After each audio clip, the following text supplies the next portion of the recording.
Жамбыл облысы әкімдігі білім басқармасының оқу-әдістемелік орталығының ұйымдастыруымен 2026 жылдың 29 сәуірінде Байзақ аудандық білім бөлімінің психологиялық-педагогикалық түзету кабинет базасында ерекше білім беруді қажет ететін балаларға көрсетілетін кешенді қолдау, заманауи тәсілдер мен тиімді тәжірибелер тақырыбында облыстық тәжірибелік семинар өтті. Іс-шараның басты мақсаты ерекше білім беруді қажет ететін балалармен жұмыста заманауи әдіс-тәсілдерді тиімді қолдану және мамандардың бірлескен жұмысын күшейту. Семинар барысында қатысушыларға түзете дамыту жұмыстарының мазмұны, жеке білім беру бағытын жоспарлау, тәсілдер мен инклюзивті білім берудегі жаңа әдістерді таныстырылды. Сонымен қатар әр маманның педагог, психолог, логопед, дефектолог және әлеуметтік педагогтың өзара үйлесімді жұмысының маңызын кеңінен айтылды. Мамандардың пікірінше кешенді қолдау жүйесі баланың даму мүмкіндігін арттырып, білім беру сапасын жақсартуға жол ашады.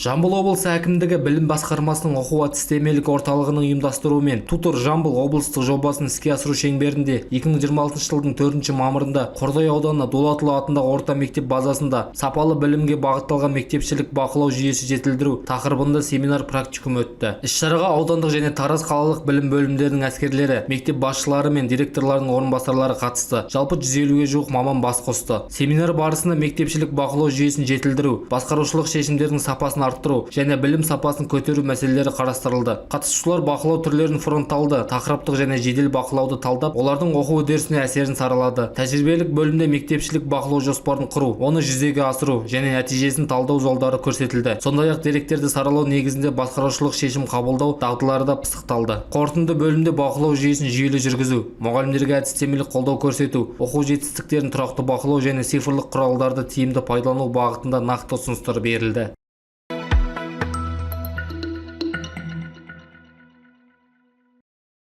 Тараз қаласында номер 35 орта мектебінде Жамбыл облысы төтенше жағдайларды жою басқармасының ұйымдастыруымен жедел құтқару жасағы мен апаттар медицинасы орталығының қатысуымен қауіпсіздік сабағы өтті. Сабақ барысында оқушыларға суға түсу маусымындағы негізгі қауіпсіздік ережелері, су айдындарында өзін ұстау тәртібі мен төтенше жағдайда әрекет ету жолдары түсіндірілді. Мамандар суға батқан адамға алғашқы көмек көрсету тәсілдеріне ерекше тоқталды. Құтқарушылар анимациялық әрекеттерді тәжірибе жүзінде көрсетіп, жедел қызмет келгенге дейінгі дұрыс көмек көрсету алгоритмін көрсетті.